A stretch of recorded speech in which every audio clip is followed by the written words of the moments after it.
भूख प्यास का ही परिणाम था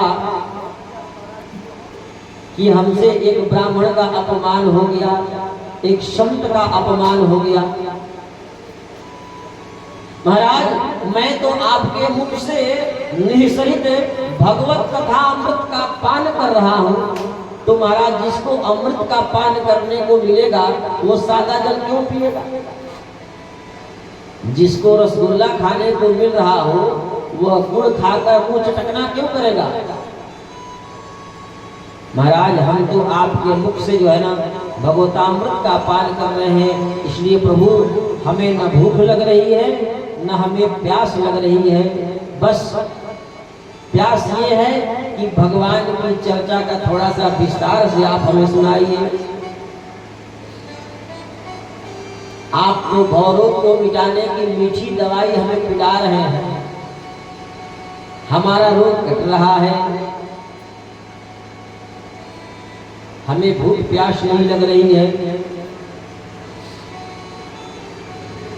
श्री सुखदेव जी महाराज बहुत प्रसन्न हुए। सुखदेव जी कहते हैं, परीक्षित, भगवान की कथा, जो भगवान का चरित्र है, जो मंगलमय चरित्र है भगवान के, इससे तीन का कल्याण होता है। कौन कौन तीन? एक तो कल्याण होता है वक्तारम, जो बोलता है कथा कहता है उसका भी कल्याण होता है। दूसरे कल्याण होता है कौन? पृच्छकम, जो पूछता है उसका भी कल्याण होता है। और तीसरा श्रोतृत्व, मतलब जो श्रोतागण है, जो सुनते हैं, उसका भी कल्याण होता है। तो मंगल में कथा तीनों को लाभ पहुंचाती है, कहने वाले को भी, सुनने वाले को भी और पूछने वाले को भी। तुमने पूछा, तुम्हारा भी कल्याण, हम कहेंगे हमारा भी कल्याण, और जो इस कथा का श्रवण कर रहे हैं बैठे, सबका कल्याण, जगत का कल्याण होगा। तुमने बड़ा सुंदर प्रश्न किया। जब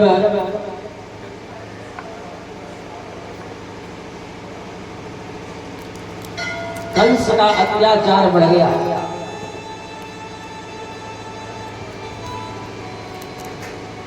महाराज कंस उग्रसेन के पुत्र जब पैदा हुआ तो ब्राह्मणों ने कहा उग्रसेन से कि महाराज, यह बालक तो आपके कुल का नाश करने वाला होगा, आपके कुल पर कलंक लगाने वाला होगा। उग्रसेन महाराज धर्मात्मा, तो हमारे कुल पर कलंक लगाएगा, ऐसे पुत्र के रहने से क्या फायदा? टोकरी में भरा और जमुना जी में बहा दिया। जमुना जी में बहते बहते कंस, छोटा बच्चा, उधर जमुना जी में खड़े होकर सुबह है सूरसेन जी महाराज, वसुदेव जी के पिताजी, संध्या वंदन कर रहे थे। बच्चे की रोने की आवाज सुनी, ध्यान से देखा तो जमुना जी के लहरों में बहता हुआ वो पोटली चली आ रही है। देखा तो उसमें बालक उठा करके हृदय से लगा लिया, घर ले आए। श्रीमती से बोले, लो अभी तक हमारा एक ही पुत्र था वसुदेव, अब ये दूसरा पुत्र भी भगवान ने भेज दिया। वसुदेव और कंस दोनों साथ साथ बड़े हो रहे हैं। थोड़ा बड़ा होने के बाद कंस को मालूम चला हम सूरसेन के पुत्र नहीं हैं, हमारे असली पिताजी जो है मथुरा के राजा हैं उग्रसेन। अब तो मन में बड़ी भारी क्षोभ हुआ, पिता के प्रति गुस्सा आया और चला गया पहाड़ पर्वत पर तपस्या करने के लिए। जाकर के भगवान शिव की घनघोर तपस्या करी। भगवान शिव प्रसन्न हो गए, प्रसन्न हो बोले, वरदान मांगो। कंस ने कहा, महाराज ऐसा वर दो कि हम किसी के द्वारा मरे ही नहीं। बोले बाबा, बोले देखो वरदान देने में अब हम सावधानी बरतने लगे हैं। क्यों? कहे जब ब्रह्मा जी ने हिरण्यकश्यप को वरदान दिया था तो भगवान जब नृसिंहावतार लेकर के आए थे तो ब्रह्मा जी को बहुत डांट लगाई थी। भागवत जी में लिखा, ब्रह्मा जी को डांटा है भगवान ने और कहा है कि तुम ऐसे ऐसे उल्टा सीधा वरदान दे देते हो और हम उल्टा सीधा स्वरूप धारण करना पड़ता है, जिसको देख करके हमारे भक्त डर जाते हैं। आज से खबरदार, सावधानी से वरदान देना राक्षसों को। भोले बाबा कहे कि महाराज ऐसा वर हम नहीं दे सकते हैं, लेकिन ऐसा उपाय कर सकता हूं कि तुम्हें परमात्मा के अलावा कोई मारेगा नहीं। भगवान शिव ने अपनी धनुष ली कंस को, या धनुष लो, और इस धनुष का प्रताप है कि इस धनुष को कोई तोड़ नहीं सकता है, और जो इस धनुष को तोड़ देगा वो तुमको छोड़ नहीं सकता है। उसी के द्वारा तुम्हारी मृत्यु होगी। इस धनुष को सावधानी से रखना। कंस धनुष लेकर आया, बड़ी भारी सेना इकट्ठा कर, अघासुर, बकासुर, वत्सासुर, व्योमासुर, अरिष्टासुर, बड़ी भारी सेना इकट्ठा किया राक्षसों की, और मथुरा पर चढ़ाई करके पिताजी को उग्रसेन को राजगद्दी से हटाया, जेल में डाला और स्वयं वहां का राजा बन गया महाराज। उसके बाद अत्याचार शुरू हुआ कंस का।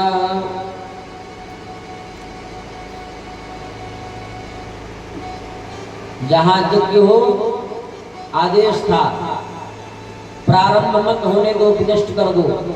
जहां वेद पाठ होता हो, वेद पाठियों को मार के वेदशाला को खत्म कर दो। जहां कथा होती है वहां विघ्न डालो, संतों को सताओ, ब्राह्मणों को सताओ, सज्जनों पुरुषों को परेशान करो। महाराज पृथ्वी कांप गई, भागी भागी गई भगवान के पास। ब्रह्मादि देवता सबको इकट्ठा किया और बोली है कि पृथ्वी देवी गाय का रूप बना करके, महाराज इसी प्रकार अगर पाप बढ़ता गया तो हम रसातल में चली जाएंगे। हम सब ये पाप बर्दाश्त नहीं होता है। भगवान की आराधना की सब। भगवान ब्रह्मा जी के हृदय में प्रकट होकर के आदेश देते हैं, और वही आदेश जो है ना ब्रह्मा जी सभी देवताओं और पृथ्वी मैया को सुनाया है। वसुदेव गृहे साक्षात्, हे देवी चिंता मत करो, भगवान ने आदेश कर दिया है। क्या आदेश किया कि वसुदेव गृहे साक्षात् भगवान पुरुषः परः जनिष्यते तत्प्रियार्थं संभवन्तु सुरस्त्रियः।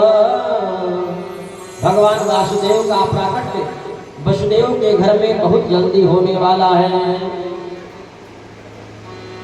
कहाँ होने वाला है?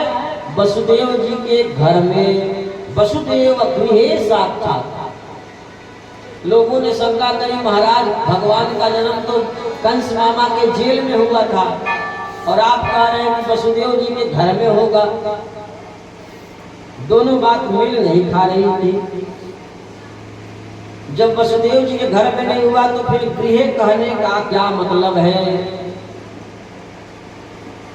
सूत जी समाधान करते हैं इसका। न गृहं गृहमित्याहु गृहणी गृहमुच्यते। कहे घर को घर नहीं कहा जाता है। ईंटा पत्थर गारा से बने हुए घर को घर नहीं कहा जाता है। तुम्हारा घर किसको कहा जाता है? कहे गृहिणी को, उस घर में रहने वाली देवी को, गृहिणी को ही घर कहा जाता है। इसीलिए कहते हैं ना कि घर की गृहिणी चाहे तो घर को मंदिर भी बना देती है और नहीं तो नरक तो बना ही देती है। प्रेम से बोलो जय श्री राम। गृहिणी गृह उच्चते, गृहिणी को ही घर कहा जाता है, घर को घर नहीं कहा जाता है। इसलिए कहा गया वसुदेव गृहे। वसुदेव जी का घर कौन है? मैया देव की, वही न गृहिणी उनकी। तो देवकी के गर्भ में भगवान का प्राकट्य होगा।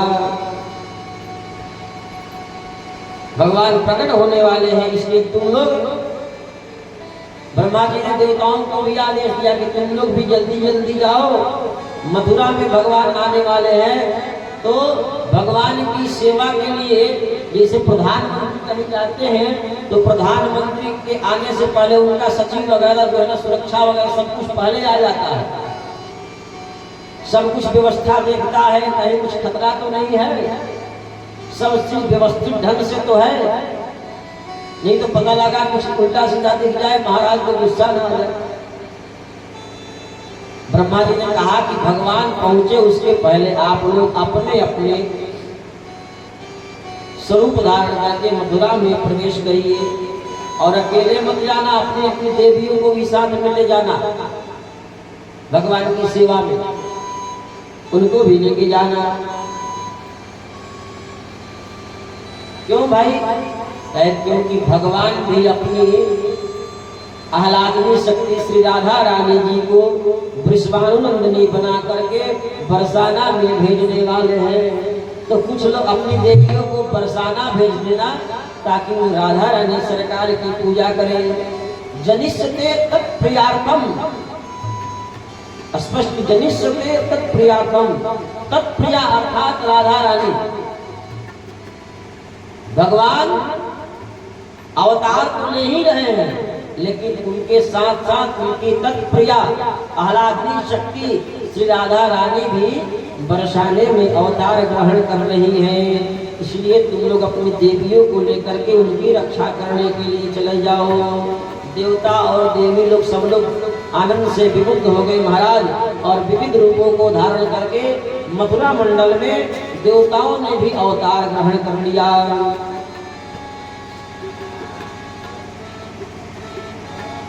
संत कहते हैं मोक्षदायिनी परमपुरी मथुरा में भगवान का नित्य निवास होता है। यत्र नित्यम सन्निहितो हरि, यहाँ भगवान का नित्य निवास होता है।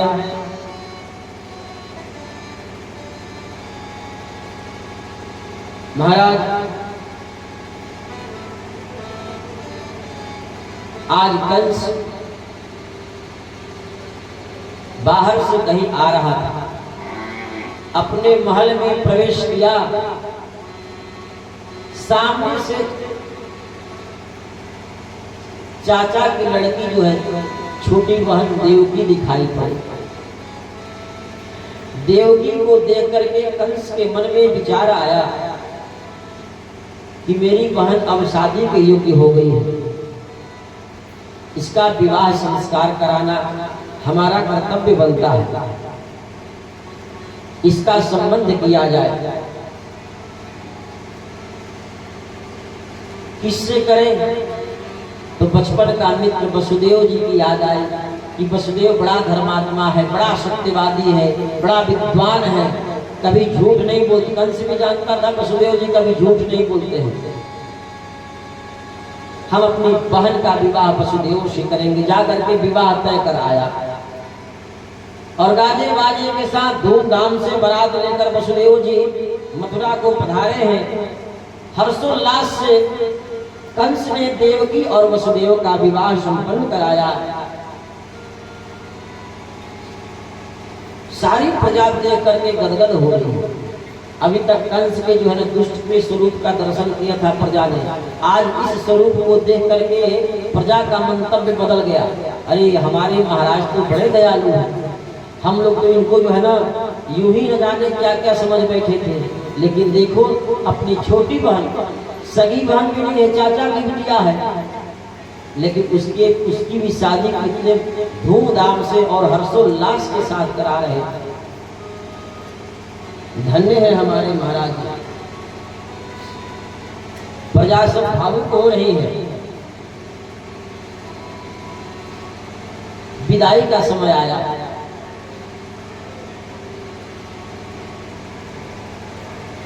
वसुदेव और देवकी विदा हो रहे हैं, रथ पे सवार हुए। कंस का नाटक देखो महाराज। सारथी से बोला कि हम अपने बहन को विदा होते देख नहीं पाएंगे, इसलिए लाओ हम अपनी बहन को स्वयं लेकर जाएंगे विदा करा। सारथी को रथ से उतार करके कंस स्वयं सारथी देवकी और वसुदेव का बन गए। घोड़ों का लगाम अपने हाथों में पकड़ा है और मथुरा से जो है ना रथ हाँक दिया। देवता लोग देख रहे हैं इस दृश्य को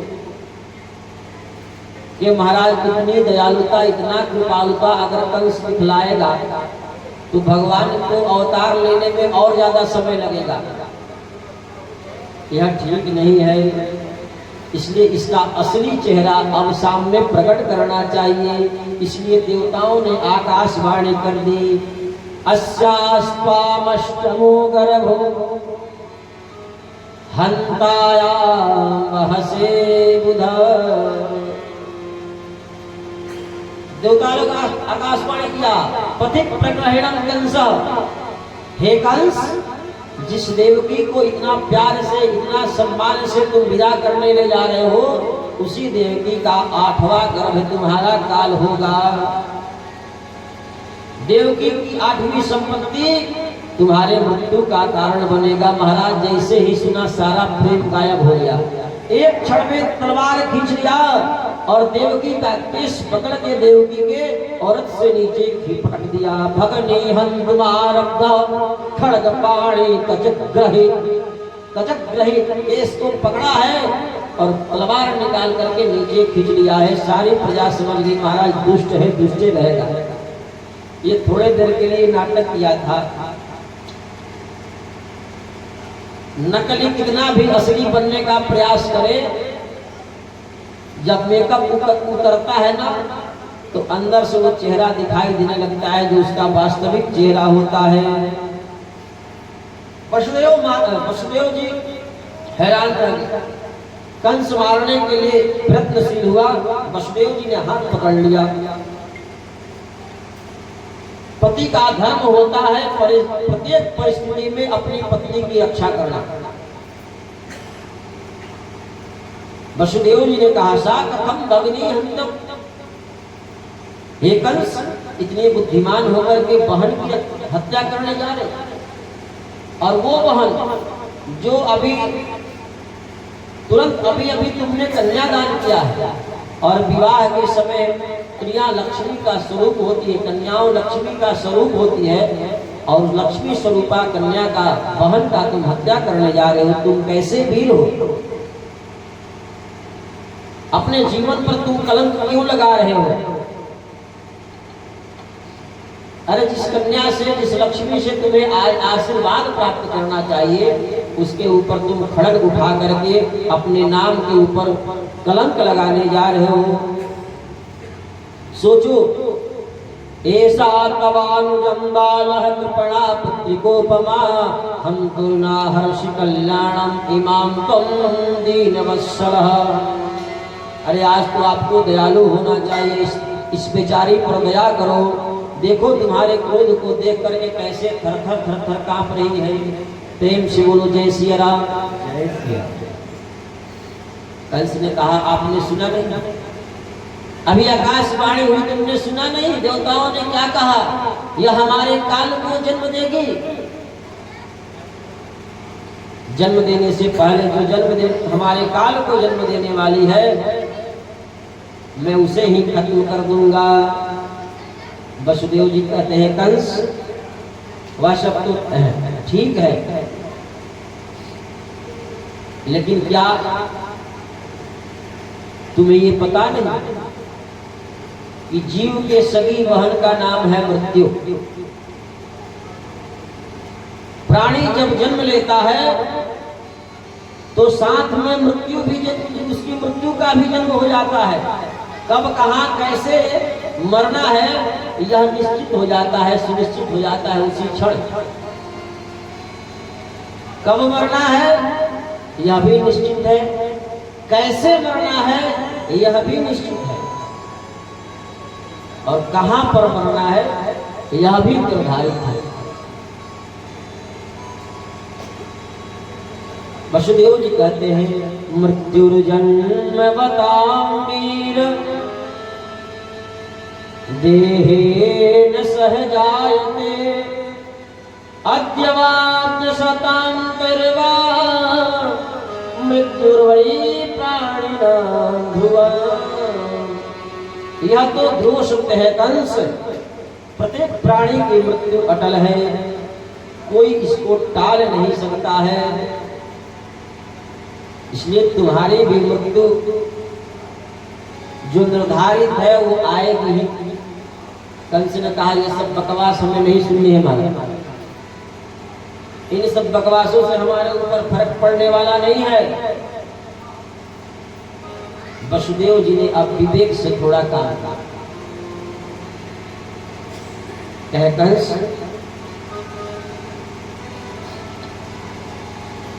सामने वाला अगर मरने मारने पर उतारू हो ही जाए, कुछ बात न सुने, तो विवेकता से प्रयास करना चाहिए कि उस समय को थोड़े देर के लिए टाल दिया जाए, अपनी बातों से, अपने ज्ञान से। वसुदेव जी ने कहा कंस, तुम्हें देवकी के पुत्र से खतरा है? देवकी से तो नहीं है। कंस ने कहा नहीं, देवकी से नहीं, देवकी की 8वें गर्भ से है। वसुदेव जी ने कहा मैं आपको वचन देता हूँ, हमारे वचनों पर विश्वास है? हाँ है।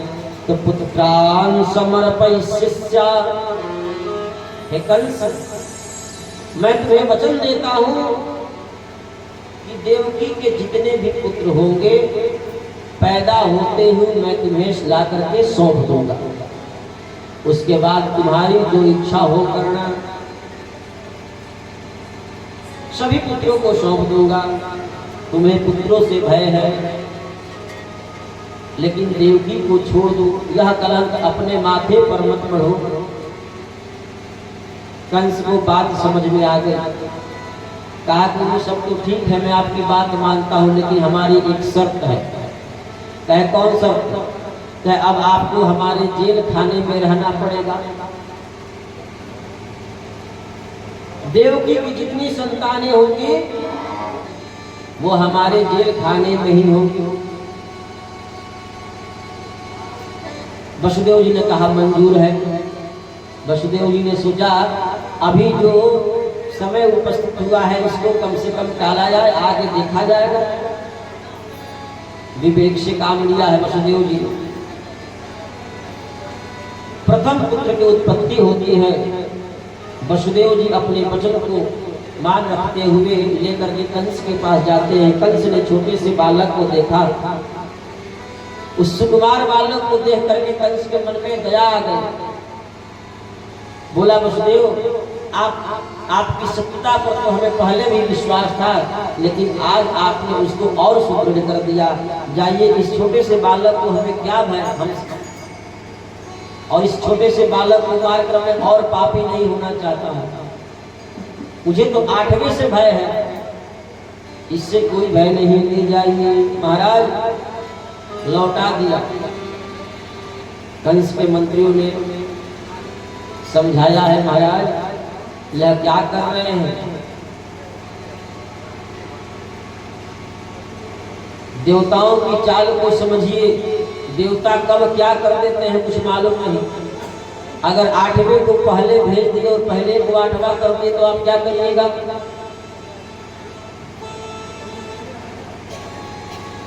उंगली पे गिन के समझाया है कि 1 से 8 तक गिनती करो, अंतिम वाला 8 आएगा और अंतिम 8 से 1 उसको 1 मान के गिनती करो तो पहले वाला 8 आएगा। तो महाराज भूल मत करो, देवता लोग बड़े चढ़ा के इधर से उधर कर लेते हैं। मूर्ख और संत महाराज बिना फूके नहीं बचते हैं। व्यक्ति जब क्रोध में होता है, व्यक्ति जब ईर्ष्या में होता है तो वो मूर्ख हो जाता है, सोचने समझने की शक्ति नहीं काम करती उसकी। इसलिए क्रोध में जब हो आप तो किसी भी प्रकार का कोई निर्णय न लिया करें। उस समय विवेक काम नहीं करता है, व्यक्ति विवेकहीन हो जाता है। और उस समय कोई चढ़ा दे, चढ़ाने वाले लोग होते हैं ना, आदमी सोचता नहीं है कि हमारे भले के लिए कह रहा है कि बुरे के लिए कर रहा है, बस वही करता है। कंस को चढ़ाया है, मंत्रियों ने चढ़ा दिया। एक क्षण में दोबारा वसुदेव जी को बुला लिया और बालक को ले लिया। महाराज बालक का पैर पकड़ करके घुमा कर पटक दिया, बालक का प्राणांत हो गया। इस प्रकार से कंस के हाथों देवकी मैया के 6 पुत्रों की हत्या हो गई। सप्तम गर्भ में साक्षात शंकरषण भगवान पधार रहे हैं। प्रेम से बोलिए शंकरषण भगवान की। यह शेष जी की अवतार हैं, लखन लाल जी की अवतार हैं। भगवान ने योग माया को बुलाया है, कहा देवी एक काम करो, शंकरषण का आकर्षण करके देवकी के गर्भ से जो है निकाल करके रोहिणी के गर्भ में स्थापित करो। कहे क्यों महाराज? कहे तुम्हें पता नहीं है, पैदा होते ही कंस मामा मारने चले आते हैं और ये है शेष, ये मरने वाले तो है नहीं, मरेंगे ये नहीं। शेष कभी कटता है, शेष जो बच जाता है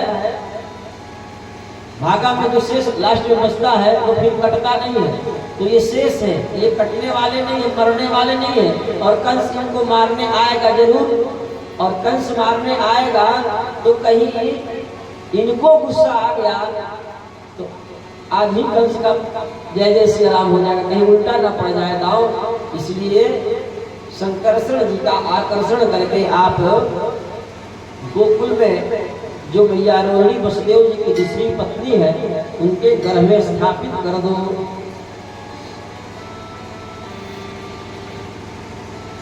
और तुम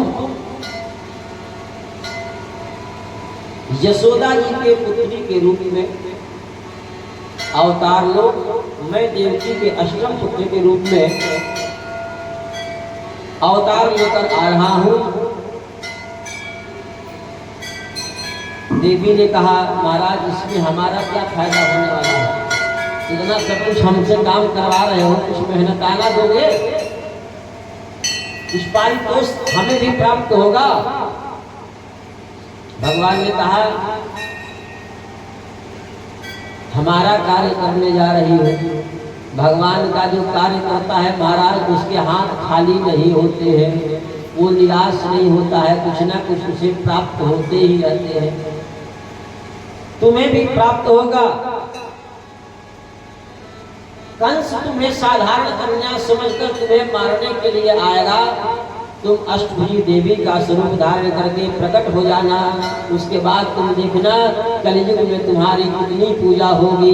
तुम्हें कोई चंडिका मैया कहेगा, कोई शारदा मैया कहेगा, कोई अंबिका मैया कहेगा, कोई कात्यायनी मैया कहेगा। अनेक मैया बनकर के तुम घर घर में पूजी जाओगी,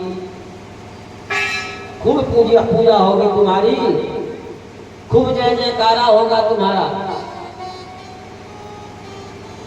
बोली तब तो प्रभु बहुत अच्छी बात है। भगवान का नाम लेकर के योग माया प्रसन्न हो गई और वही किया जो प्रभु ने आदेश किया था। कंस को भ्रांति हो गई कि महाराज देवकी के सप्तम गर्भ का पतन हो गया, अब अष्टम गर्भ में भगवान पधार रहे हैं। माँ देवकी का मुखकमल जो है बड़ा ही जगमगाने लगा है, सौंदर्य बढ़ गया है, इतना तेज मुखमंडल पर आ गया है, इतना तेज आ गया है कि बंदी गृह का अंधेरा भी प्रकाशमान हो गया, संपूर्ण अंधेरा दूर हो गया। कंस सोचने लगा मन ही मन, पहले इससे पहले मैंने देवकी को इतना तेज युक्त कभी नहीं देखा। वर्तमान में जो देवकी के शरीर से तेज निकल रहा है यह अलौकिक है। मन में सोचा क्यों न देवकी को मार दे, लगता है कि 8वां हमारा काल आने वाला है, इसीलिए इतना तेजवान हो गई है, क्यों न मैं देवकी को ही मार दूं। समझ गया कि देवकी के गर्भ में मेरा काल प्रविष्ट हो गया है। आहै समय प्राण हरिर बुला, हमारे प्राण हंता हरि गर्भ में प्रवेश हो गए हैं, क्योंकि स्वरूप बदला रहा है। भजन पूजन जप तप करने वाले का स्वरूप बता देता है। यह धर्मात्मा व्यक्ति है। और भक्षा भक्ष खाने वाले का भी स्वरूप बता देता है कि यह किस योनि से है। प्रेम शोर जय श्री राम। कंस सोचने लगा कि अब हमें क्या करना चाहिए, इस स्थिति में क्या करना चाहिए। मारने के लिए कंस जब देवकी के समक्ष जाता है तो भगवान तो गर्भ में आ गए हैं, और उस प्रकाश का प्रभाव जब कंस पे पड़ता है तो कंस की बुद्धि निर्मल हो जाती है, और जैसे वहां से हटता है फिर कंस की बुद्धि जो है मलिन हो जाती है। इसी उधेड़ बुद्ध में नजदीक जाता है मारने के लिए, लेकिन मार नहीं पाता है, बुद्धि पवित्र हो जाती है। यह भगवान के तेज का प्रभाव है।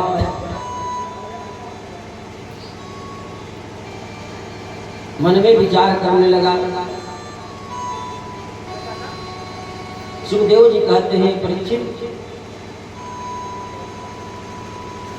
कंस की स्थिति ऐसी हो गई, आसनहसम वंश पृष्ठन भुंजान पर्यवन महिम चिंतयामो ऋषिकेश पश्यन्तम तन्मयम जगत।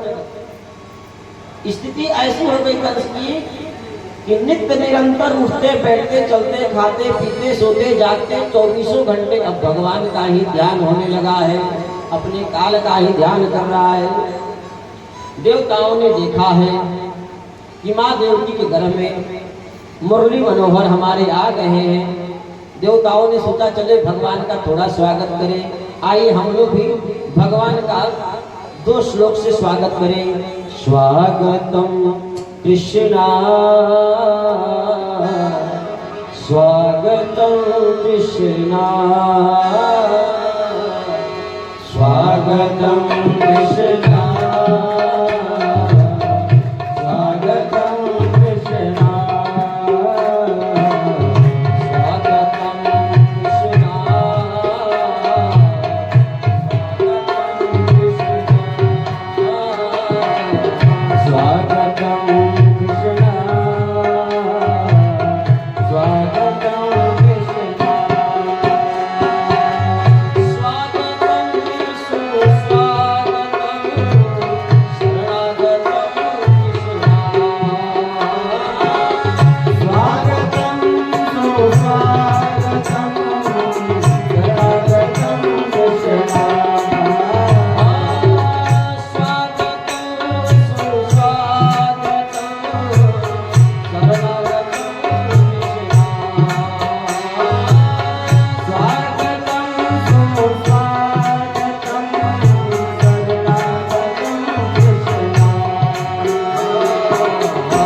अंतिम श्लोक में माँ देवकी की स्तुति किया है देवताओं ने कि हे मैया आप कितनी भाग्यशालिनी हैं जो अनंत कोटि ब्रह्मांडों का अधिनायक है,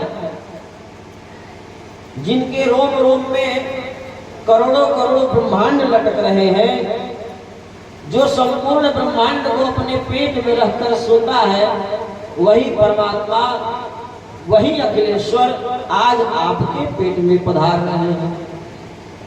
आप बड़ी भाग्यशालिनी हैं। अब धीरे धीरे समय आ रहा है, शुभ समय। महाराज, प्राणियों के को जो होते हैं संसारिक प्राणी, वो काल के नाम से भयभीत हो जाते हैं, क्योंकि काल को अशुभ माना जाता है। लेकिन जब भगवान गर्भ में आते हैं तो काल भी शुभ हो जाता है। भगवान चतुर्भुज रूप धारण करके माँ देवकी और वसुदेव जी के समक्ष प्रकट होते हैं। तमद्भुतं बालकमम्बुजक्षणं चतुर्भुजं शंखगदायुधायुधं, शंख चक्र गदा पद्म धारण करके भगवान प्रकट हो गए। वसुदेव और देवकी ने भगवान को देखा है। भगवान की अद्भुत छवि को देख करके वसुदेव जी ने प्रणाम किया। वितोषी भवान साक्षात पुरुषः प्रकृते परः। हे प्रभु, मैं आपको पहचानता हूँ, आप साक्षात परम पुरुष परमात्मा हैं। प्रणाम किया है। देवकी मैया ने भी खूब सुंदर स्तुति करी है और भगवान से प्रार्थना करी कि हे प्रभु, अब आप बाल स्वरूप में आ जाइए। माता का आदेश हुआ है। भगवान अपने स्वरूप को जो है ना छोटा किया है, अस्त्र शस्त्र वस्त्राभूषण सब विलीन किया है और छोटे बच्चे के रूप में परिणत हो गए। प्रेम से बोली बाल कृष्ण लाल की जय। लेकिन भगवान अभी रो नहीं रहे हैं।